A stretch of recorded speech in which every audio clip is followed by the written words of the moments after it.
Bonjour et bienvenue pour ce nouveau numéro du journal des biotech dans notre point d'actu. On passe en revue les dossiers chauds du moment avec Frédéric Gomez, analyste chez Pharmium Securities. L'entretien est consacré à Laurent Lévy, président du directoire de Nanobiotics, le journal des biotech. C'est parti.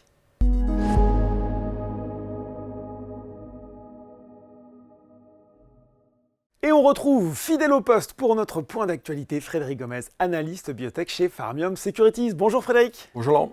Bon Frédéric, on voulait faire cette semaine un petit droit de suite comparé au précédent point d'actualité qu'on a eu avec Jamina El-Bougrini. On avait parlé notamment d'Acticor et de Medincell. On va peut-être commencer par Acticor. On était encore un petit peu, on avait pris connaissance des résultats négatifs de l'étude. Mauvaise nouvelle, très mauvaise nouvelle pour Acticor. On avait déjà commencé à regarder avec Jamila quelle suite on pouvait éventuellement donner ou pas pour le Glenzosimab, l'actif d'Acticor. Qu'est-ce que vous en pensez ? On avait envie de poursuivre un petit peu cette interrogation. On a l'impression qu'Acticor veut s'intéresser désormais à certaines cohortes, certains domaines de sous-patients. On peut peut-être revenir sur ce qui s'est passé et là aussi peut-être quels sont les espoirs de suite pour Acticor. Alors, avant de répondre à cette question, on va revenir un peu même sur les fondamentaux pour que les suiveurs du JDB puissent bien comprendre ce qui a pu se passer éventuellement. Quand vous avez un AVC, en fait, c'est une situation d'urgence. Donc, dès qu'il y a des symptômes qui apparaissent ou il y a une suspicion d'AVC, la personne doit se rendre à l'hôpital et être traitée très vite, le plus rapidement possible, et donc il y a une prise en charge médicale importante. Historiquement, en fait, pour traiter les AVC, on a utilisé une molécule qui est l'altéplase. Donc l'altéplase, elle est disponible en France depuis une vingtaine d'années. C'est un grand classique là pour le coup. C'est un gros classique. Oui. L'objectif, c'est qu'on va faire une administration intraveineuse de cette molécule. Et cette molécule, en fait, elle va venir liser, détruire le caillot qui bouche l'artère au niveau cérébral. C'est ce qu'on appelle la thrombolyse, c'est ce qu'on appelle la thrombolyse. Donc ça, c'est la première approche. On va injecter cette molécule pour qu'elle détruise le caillot. L'objectif in fine de la prise en charge de l'AVC, c'est de rétablir la perfusion cérébrale et de faire que le sang circule à nouveau pour qu'il n'y ait pas de séquelles neurologiques au niveau du patient. Donc historiquement, on a l'altéplase. Et ensuite, il y a une autre technique qui est apparue, qu'on appelle la thrombectomie mécanique, TM. Et là, ça consiste en fait à injecter dans l'artère fémorale un cathéter. Grâce à l'imagerie, le cathéter va monter dans l'artère où on a identifié le caillot. Et en fait, on va retirer ce caillot. C'est de la plomberie, là, pour le coup. C'est de la plomberie. Ce qu'il faut bien comprendre, et ça, il faut que les suiveurs du JDB l'aient à l'esprit, c'est qu'initialement, l'altéplase a été approuvée par la FDA dans une fenêtre thérapeutique de 0 à 3 heures. D'accord.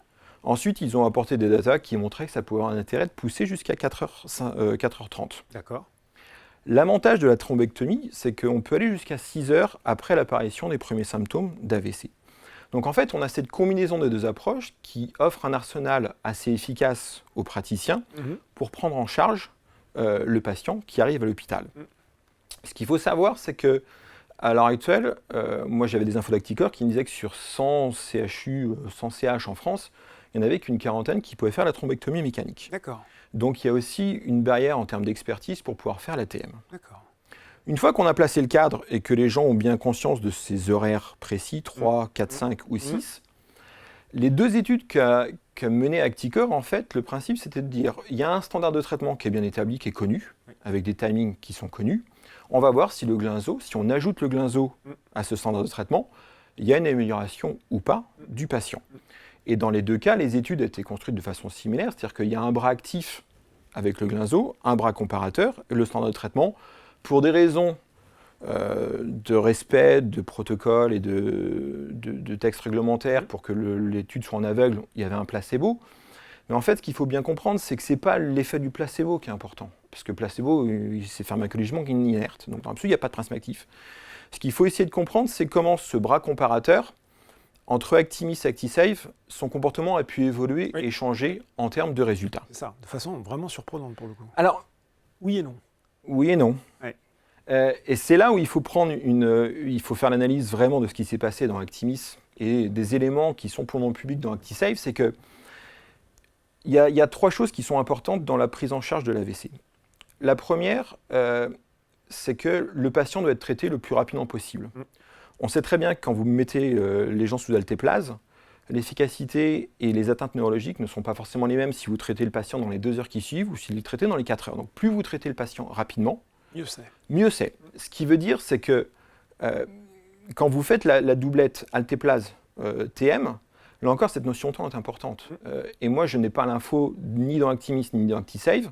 Quel était le temps moyen sous lequel les gens ont été mis sous Alteplase. C'est un paramètre important de l'efficacité dans les deux bras finalement. Donc ça, c'est un paramètre, un premier paramètre, sachant que le produit d'Acticor était donné après l'Alteplase. Donc les gens commençaient par l'Alteplase. Donc la question, c'est de savoir... Il n'a pas donné en même temps. Enfin, il n'a pas été donné en même temps en tout cas. Il a été donné après. Donc la question, c'est de savoir quel est le temps entre l'apparition des symptômes et la prise en charge du patient. Et ça, on sait que ça a une influence de toute façon sur l'outcome. Ça, c'est le premier critère. Le deuxième critère, c'était la sévérité des patients à l'inclusion. Alors, la sévérité, la gravité de l'AVC, en fait, il est évalué par un score qu'on appelle le NIH-SS. Donc, le NIH, c'est le National Institute of Health américain. Et SS, c'est pour Stroke Scale. Donc, c'est cette échelle-là qui permet de mesurer la gravité de l'AVC. Si vous regardez Actimis, les scores sont publics. On avait un score qui était entre 13,2 pour le bras actif et 14,2 pour le bras comparateur. Donc il y avait une relative homogénéité, je ne sais pas s'il y avait un petit biais en faveur du Glinzo, mais globalement on avait un score qui était entre 13 et 14. Là, la société a clairement dit, dans ce communiqué de presse, que la sévérité et la gravité de l'AVC étaient moindres. D'accord. Donc la question, c'est que si ce score à baseline, il n'est plus de 13 ou 14, mais de 8 ou 9, on peut penser que chez les patients moins sévères, les traitements actuels, le standard de traitement, marche très bien et suffisent, et que l'apport de Glinzo, au final, est marginal. C'est-à-dire que des gens, s'ils ont un score de 7 ou 8, si vous les traitez par la combinaison Alteplase et TM, ça suffit pour faire en sorte qu'il n'y ait aucune mortalité et aucune aggravation de certains critères neuro. Donc là, déjà, on avait une première zone de risque. Parce que tout l'enjeu d'Acticor, c'était de dire il faut qu'on passe d'une phase 2 à une phase 2B qui est beaucoup plus importante, 4 fois plus de patients, mais il faut essayer de maintenir une population homogène. Le risque, c'est quand vous n'êtes pas capable de reproduire dans votre phase 2B3 une population aussi cohérente que celle que vous aviez dans la phase 2, vous êtes à risque. Donc le premier risque, c'était un risque de sévérité moindre, c'est ce qui pense être passé. Et la deuxième chose qu'il fallait avoir à l'esprit, c'est que dans l'étude Actimis, quasiment tous les patients avaient eu Alteplase plus thrombectomie. Et moi, la société m'avait dit, parce que j'ai repris mes notes, que Glinzo marchait mieux quand il y avait la combo Alteplase thrombectomie versus Alteplase seul avec le Glingo. Avec le Glinzo. Et quand vous regardez le communiqué de presse de septembre 2023, la société avait dit qu'il n'y avait que 40% des gens qui avaient eu Alteplase plus thrombectomie. D'accord. Donc là encore, on a un nouveau paramètre qui a changé. C'est-à-dire qu'on a plusieurs paramètres qui ont changé entre ActiSave et Actimis. Et il suffit que ces changements de paramètres ces variables peuvent expliquer, comme on est dans une session d'urgence, peuvent expliquer qu'au final, l'efficacité observée dans cette nouvelle étude ne soit pas conforme aux attentes et n'ait pas été capable de répliquer ce qu'on avait vu dans Actimis. Bon, si j'écoute bien Frédéric Gomez, ce que j'ai fait, ça voudrait dire que si potentiellement on réussissait à, en tout cas, mieux monitorer ces différents paramètres, là aussi on pourrait obtenir des résultats différents, ce qui voudrait dire, si je vais au bout de la logique, que on pourrait, en tout cas, ce ne serait pas inintéressant de refaire une étude pour essayer de repartir sur des bases statistiques plus saines. Non, ce qu'il va falloir, à l'heure actuelle, je pense que ce qu'ils vont faire, je ne suis pas dans le secret d'Acticor, mais je pense qu'ils vont essayer de trouver dans l'étude ActiSave s'ils n'ont pas des patients avec des caractéristiques. Ils ont dit travailler sur des cohortes peut-être plus homogènes, justement. Ils vont essayer de retrouver des patients similaires à ceux qu'ils avaient dans Actimis. Donc l'idée, c'est de voir est-ce qu'on a des patients plus sévères qui auraient été traités par la combo TM plus Alteplase, et de voir sur une population homogène qui reflète ce qu'on avait vu dans Actimis, est-ce que oui ou non, on a des résultats similaires ou pas à ce qu'on a vu avec Actimis. Il faut souhaiter pour eux, et on croise les doigts, on avait déjà croisé les doigts en février pour eux, mais s'ils arrivent à retrouver en fait un sous-groupe, une population relativement homogène qui mime ce qu'ils avaient déjà vu dans la précédente, c'est peut-être une piste pour eux pour s'en sortir, et d'avoir, parce que peut-être au final le Glinzo, chez les patients légers qui sont traités rapidement par Alteplase, ça ne sert à rien de le rajouter parce que le standard de traitement fait très bien le travail. Et peut-être que chez les patients un peu plus sévères, le standard de traitement n'est pas suffisant. Et dans ce cas-là, il faut rajouter le Glinzo. Donc ça va être à eux de fouiller les datas, de les regarder dans tous les sens pour voir s'ils arrivent à trouver quelque chose d'homogène. Mais on va terminer là-dessus, Frédéric. Quand bien même ils arrivent à déterminer ça, qu'est-ce que ça leur permet de faire ensuite ? Est-ce que ça leur permet d'avoir peut-être des données convaincantes pour aller malgré tout chercher un partenaire ? Est-ce que ça ne suppose pas malgré tout de refaire une étude ? Alors, Quelle est la suite possible? déjà, ça éviterait que le bébé soit mort dans cette indication. Voilà. Déjà, Là, c'est pas anodin. première chose. Et une fois de plus, j'en reviens à Alteplase, mais Alteplase, initialement, c'était la fenêtre thérapeutique, c'était 0,3. Donc ça prouve bien que dans le caractère d'urgence de traiter ces patients, la FDA avait déjà normé en disant, nous on pensait à l'époque qu'à 4 heures, 5 heures, l'altéplase n'avait aucun intérêt.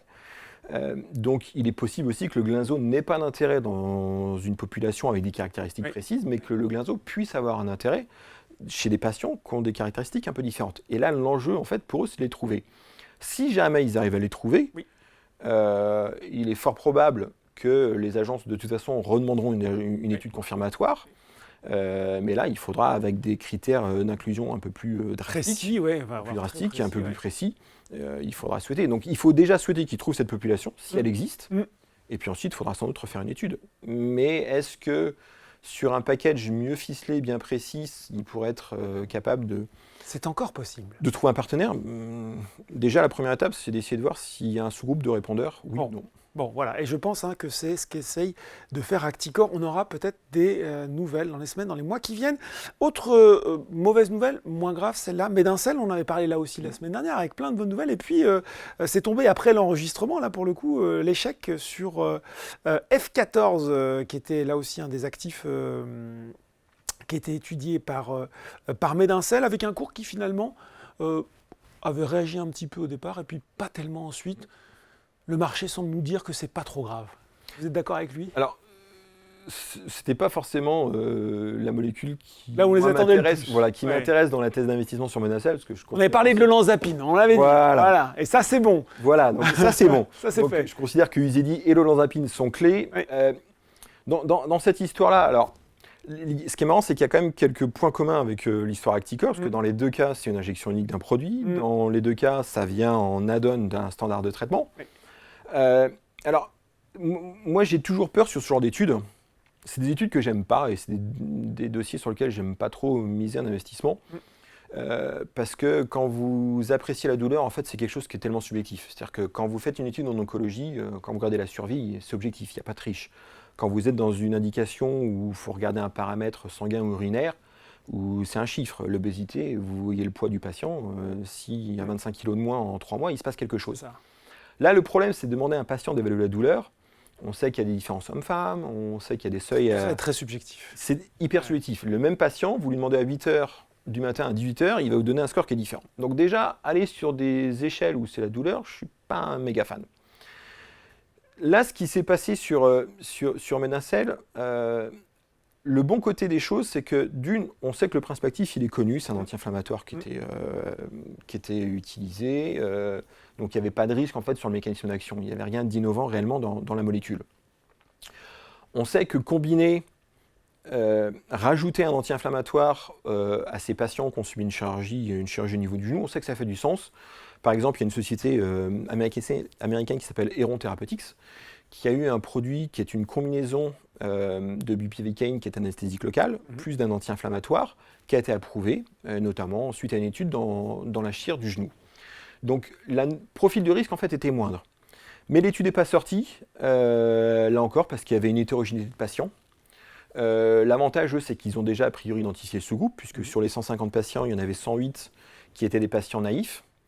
Alors, on peut penser que les patients naïfs répondent mieux au traitement, sans doute pour des raisons un peu psychologiques. C'est-à-dire que lorsque vous avez déjà eu une première intervention chirurgicale au genou, c'est le côté un peu psychologique. Vous vous rappelez de la sensation douloureuse que vous avez vécue. Vous êtes déjà prédisposé peut-être à la ressentir. À la ressentir à nouveau, et votre façon de l'évaluer ne va pas être la même. Donc, encore une fois de plus, ça reste subjectif. Donc, on peut peut-être expliquer que sur la population totale, ça ne soit pas sorti. Maintenant, il semble que ça sorte sur la population naïve. Là, ils vont parler avec les agences réglementaires pour voir si ce sous-groupe il est éligible ou pas, sachant qu'il était préspécifié, mais sur l'analyse statistique, il n'était pas vraiment dedans. Donc, à eux maintenant de parler aux agences réglementaires. Ce qui est sûr et certain, puisque la société l'a dit, c'est qu'il y a au moins une nouvelle étude de phase 3 qui sera nécessaire avant d'enregistrer. Bon, voilà. Et on voulait terminer par ces sociétés dont vous n'avez pas forcément entendu parler, après celles dont on parle beaucoup, et qui ne sont pas inintéressantes pour autant. Et cette semaine, vous vouliez nous parler d'Ypsomed, Frédéric. Pourquoi Ypsomed? Pourquoi? Pour plein de raisons. Pour plein de bonnes raisons. Plein de bonnes raisons. Alors, j'avoue il y a eu un petit rallye haussier, et elle peut apparaître pour les yeux des investisseurs un peu cher, mais pourquoi Ypsomed? Alors, c'est un peu l'approche. Déjà, qu'est-ce que c'est cette société? Alors, Ypsomed, c'est une société suisse qui réalise du chiffre d'affaires. D'accord. Qui est profitable. Voilà, ça c'est déjà un bon départ. Donc ça c'est déjà ça, ça veut dire qu'il n'y aura pas d'appel aux capitaux et autres. D'ailleurs, ils vont publier demain leur chiffre d'affaires annuel. Et c'est une société qui commercialise une pompe à insuline, donc qui permet aux patients diabétiques de s'injecter l'insuline sans action directe de leur part. Donc ça c'est une partie du business. Alors au premier semestre de l'année fiscale en cours, ils avaient fait 72 millions de francs suisses de revenus avec cette pompe à insuline sur 255 millions. Donc globalement c'est un tiers du chiffre d'affaires qui est lié à la pompe. Donc la pompe elle est approuvée en Europe, elle est disponible en France, elle n'est pas approuvée aux US. Donc il y a une petite partie de la thèse d'investissement qui se passe sur justement quand est-ce qu'ils vont soumettre leur demande d'AMM aux US et s'ils avaient accès au marché américain avec leurs partenaires, quel potentiel ils pourraient faire aux US avec leur pompe à insuline, sachant que c'est des gros marchés, quand vous voyez Insulette ou Tandem, c'est quand même des chiffres d'affaires colossaux potentiellement. Donc là il y a un gros marché. Mais l'autre partie de la thèse d'investissement sur Ypsomed, c'est lié au fait qu'ils fabriquent des stylos-injecteurs. Oui. Des stylos-injecteurs qui sont utilisés par de nombreuses sociétés pharmaceutiques. Alors il y a des noms comme Coherus, comme Pfizer. Mais ils ont signé en fin d'année dernière un deal avec Novo Nordisk. Ah Ça alors, Novo Nordisk, cette petite société qui est... Toute petite. Voilà.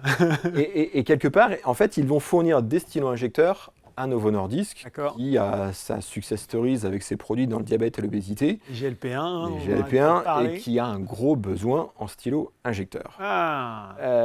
Donc ça, ce deal, il est en place. Novo Nordisk va investir en capacité de production. Donc les perspectives pour Ypsomed de continuer à vendre de plus en plus de stylos sont là.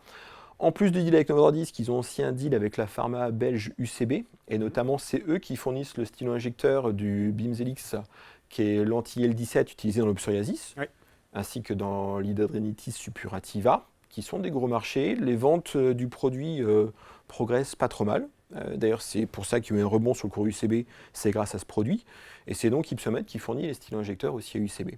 Donc si vous pariez sur le fait que il y aura de plus en plus de molécules qui seront injectées en oncologie, en rhumatologie ou dans l'obésité et le diabète avec des stylos-injecteurs, et ben, allez regarder les sociétés qui fournissent ces stylos Big Pharma, c'est peut-être pas une mauvaise idée. Et voilà.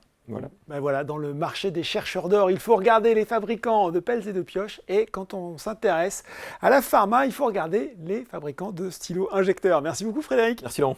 Tout de suite, dans le journal des biotech, c'est l'interview.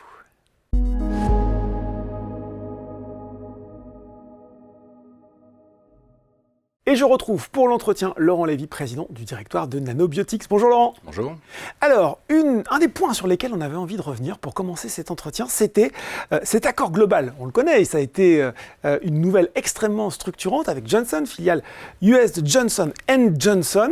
Depuis qu'il a été annoncé, il y a eu assez peu de communication finalement, peut-être parce qu'il y a eu beaucoup de travail de fait. Est-ce que vous pouvez nous en dire un petit peu plus comment a évolué, comment se déroule actuellement cette collaboration avec le géant du secteur?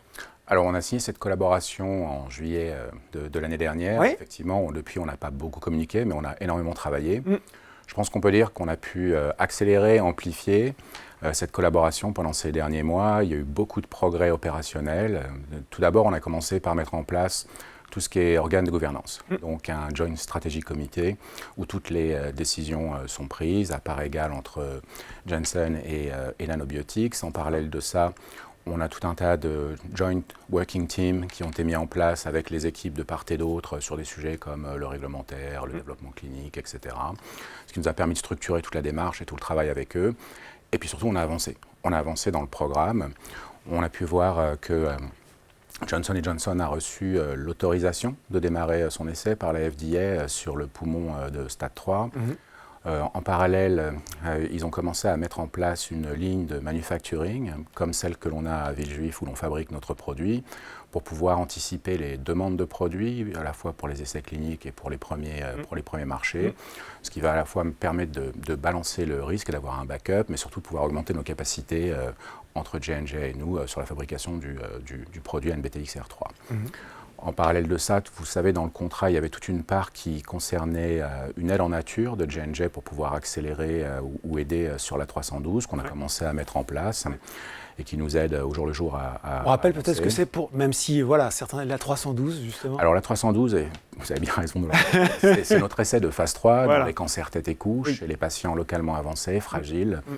Et donc c'est une phase 3 mondiale de 500 patients qui est en cours et qui est réalisée à travers le monde. Justement, est-ce qu'il y a eu des nouvelles là aussi? Quels sont les développements récents de cette étude, de cette 312? Alors, on a avancé dans cette étude. On a aussi, par la même occasion... Les clés pour Nanobiotics. C'est la première qui devrait amener le produit à un enregistrement et aux premières ventes que J&J devrait effectuer. Donc on a avancé d'un point de vue opérationnel dans cet essai. D'ailleurs, vous avez pu voir qu'on a touché un premier milestone de développement lié aux progressions de cet essai clinique, d'un milestone de 20 millions de dollars.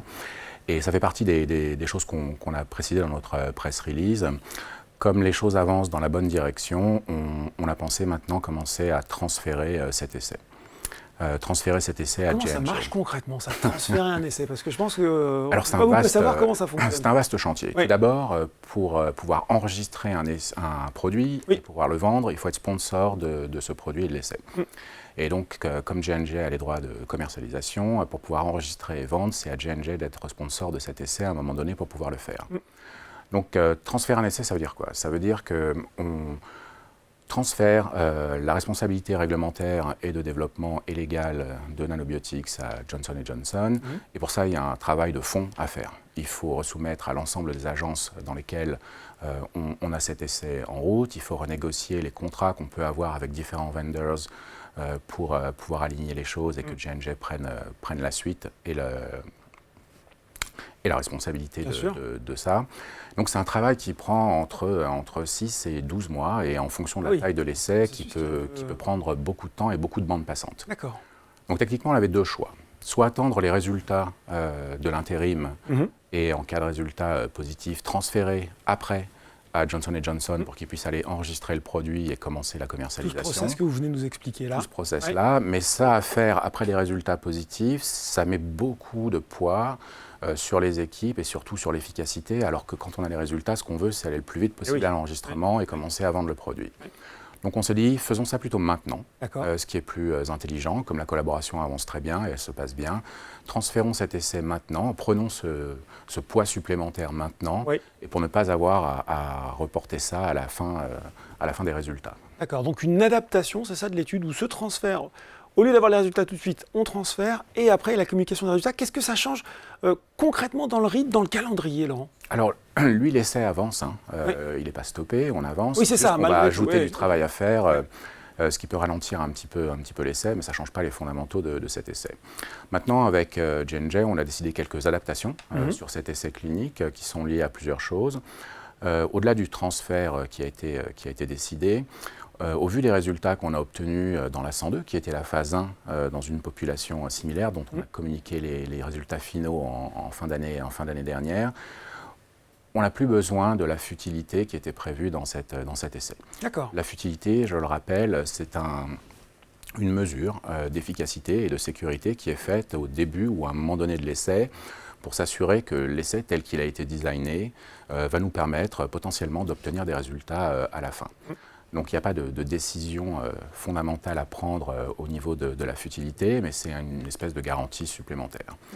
Et au vu des résultats qu'on a générés dans la 102, on a considéré comme non utile ou obsolète quasiment la futilité. Donc on a commencé ce process pour retirer cet élément pendant qu'on a fait un amendement sur cet essai clinique et il y a une grande partie des agences qui ont déjà accepté le retrait de cette futilité. Et ça qu'est-ce qu'est l'impact concret ça? Ça vous fait gagner du temps? Ça vous met pas en risque?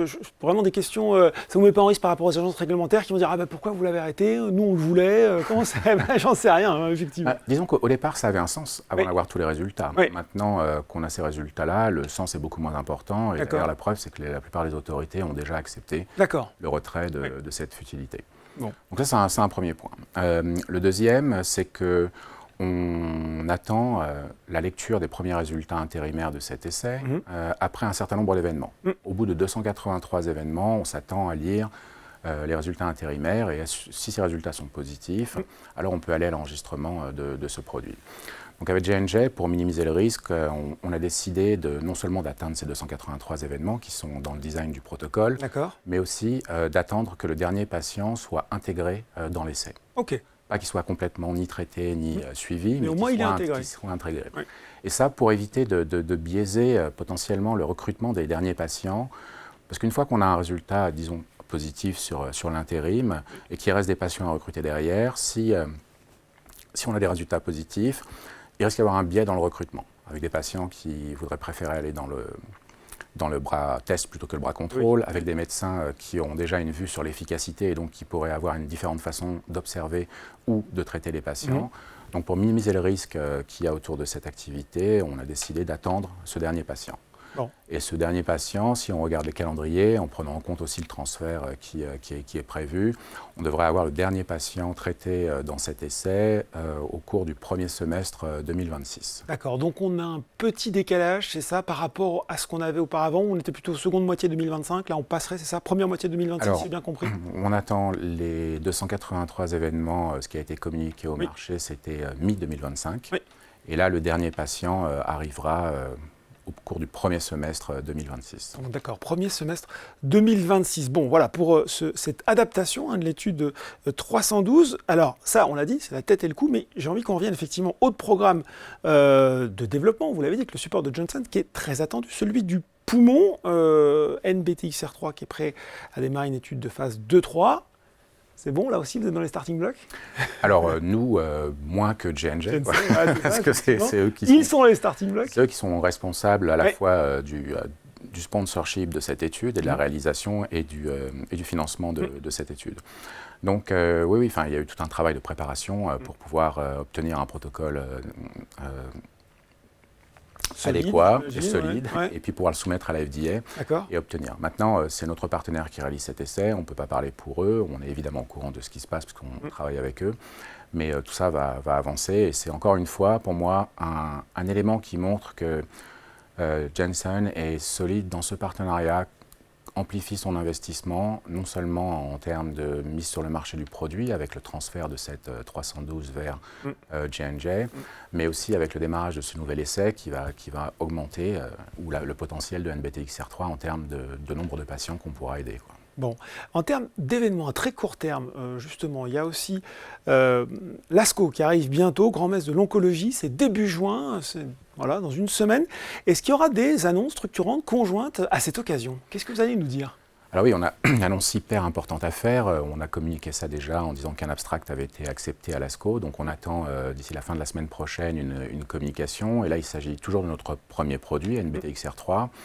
Mais cette fois en combinaison avec des inhibiteurs de point de contrôle, avec les fameux anti-PD-1. Oui. Donc on avait déjà montré dans la première phase d'un essai clinique qu'à la fois le produit était administrable et combinable avec des anti-PD-1 et on avait observé sur un petit nombre de patients des premiers résultats d'efficacité intéressants. Donc je rappelle ce qu'on cherche à faire avec cette population de patients.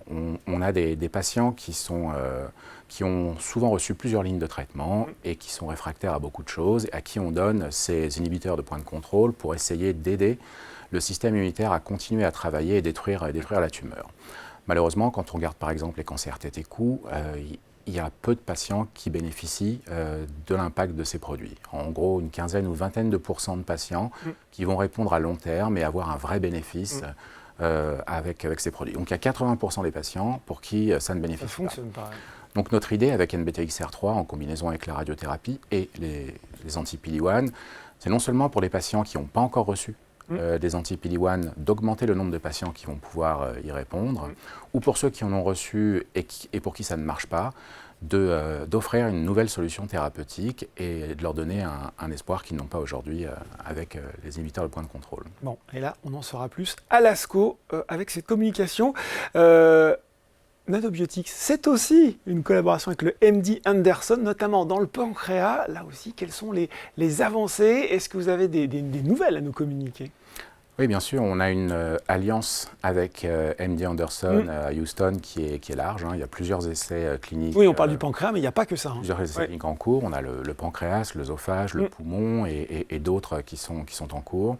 On a déjà montré quelques premiers résultats très encourageants dans le cancer du pancréas qui a motivé énormément nos PI et aussi nos équipes internes à poursuivre et à accélérer. Donc cet essai se passe très bien, comme les autres, et ça avance.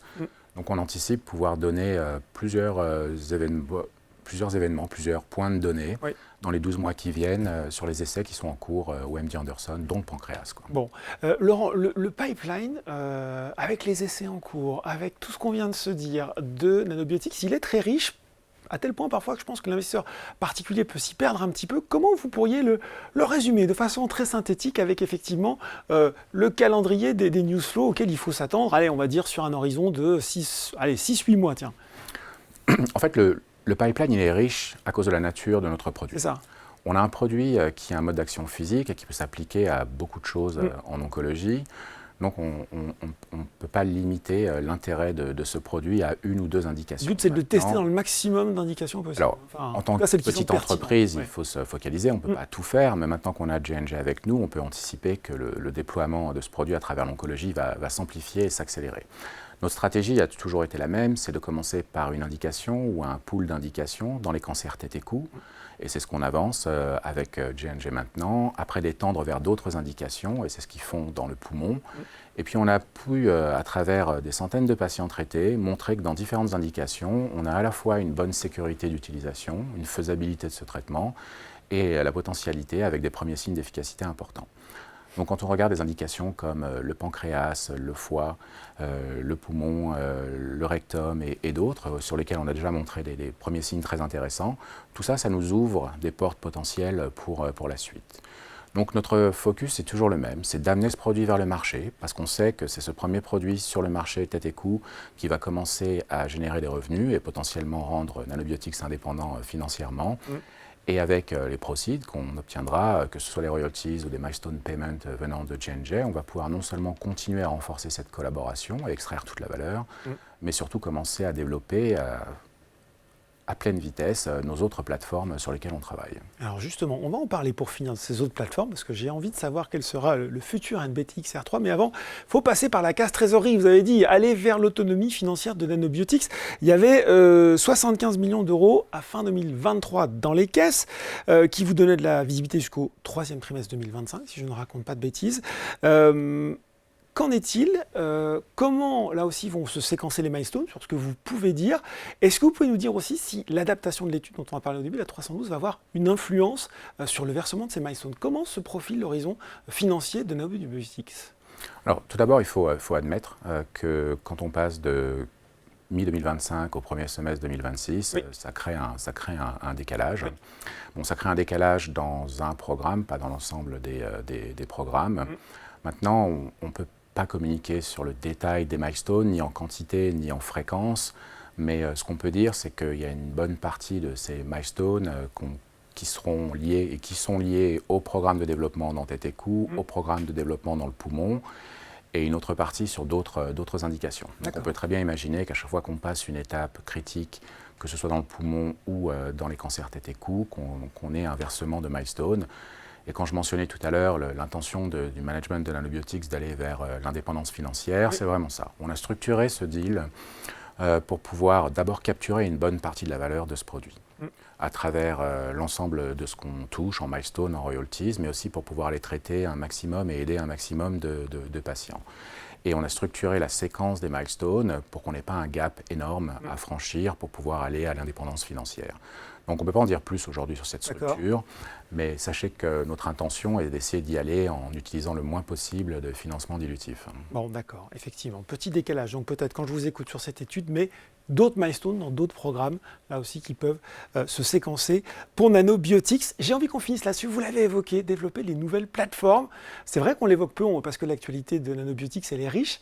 On va terminer là-dessus. C'est quoi le prochain NBTX R3 pour Laurent Lévy? C'est quoi le coup d'après? Alors je pense qu'on peut commencer peut-être par la philosophie générale avec laquelle on a développé nos approches. Notre idée, c'est d'amener des produits qui vont être différents des autres. Pas juste pour être différents, mais parce qu'on pense que si on veut aider les patients, il faut leur amener des solutions qui n'existent pas aujourd'hui. Et pour ça, on utilise la physique. On utilise la physique parce qu'au lieu d'utiliser la biologie, qui est très très variable d'un patient à l'autre, très très variable d'une maladie à l'autre, quand on utilise des modes d'action physiques, on a beaucoup moins de variabilité et donc une chance de réussite beaucoup plus importante. Et surtout, on peut traiter beaucoup de patients. Donc les 3 plateformes technologiques que l'on a développées, elles sont vraiment suivant cette approche. Celle pour laquelle on va donner un peu plus d'éclairage au marché dans la deuxième partie de cette année, on appelle ça notre plateforme Curadigm, où là on a vu d'un point de vue générique, il y a un certain nombre de produits, que ce soit par exemple des systèmes de délivrance de molécules, que ce soit des virus oncolytiques ou des molécules d'ARN encapsulées dans des particules. Quand on injecte ces produits en intraveineuse, ils vont être capturés dans leur grande majorité par le foie. Parce que le foie est un peu notre filtre qui va filtrer tout ce qui passe. Perte d'efficacité, c'est ça, Laurent, finalement Et au-delà même des fois d'une perte d'efficacité, ça rend impossible pour certains produits d'être injectés en intraveineuse. D'accord. Et d'ailleurs, comme un surrogate de cet aspect, vous pouvez regarder l'ensemble des boîtes qui travaillent dans les ARN. La plupart de ces boîtes visent soit des injections locales, soit le traitement de maladies de foie. Parce que justement, en injectant en IV, on ne peut pas avoir accès au reste du corps. Et ça, c'est vrai pour les ARN, c'est vrai pour les virus oncolytiques, pour certaines thérapies cellulaires, etc. Donc on s'est dit qu'on allait essayer de trouver quelque chose, encore une fois, qui amène un angle différent. Et là, l'idée est de se dire, on va occuper le foie pendant un certain temps, pour que quand on injecte un autre produit, le foie étant occupé, le produit peut passer à travers. Exactement. Et donc on a développé des nanoprimers, qui sont des nanoparticules bien différentes de celles qu'on utilise en radiothérapie, c'est des produits complètement différents. Et ces particules, une fois injectées, vont aller se loger dans le foie et pendant un certain temps, qui peut être quelques heures à quelques jours, va occuper le foie. Et pendant que le foie est occupé, comme je le disais, les autres produits pourront passer et donner accès au reste du corps. Eh bien voilà, les perspectives de développement de Nanobiotics et la feuille de route très chargée pour NBTX R3. Merci beaucoup Laurent Lévy pour ces explications. Merci. Le journal des biotech, c'est fini, mais on se retrouve dans 2 semaines pour un nouveau numéro.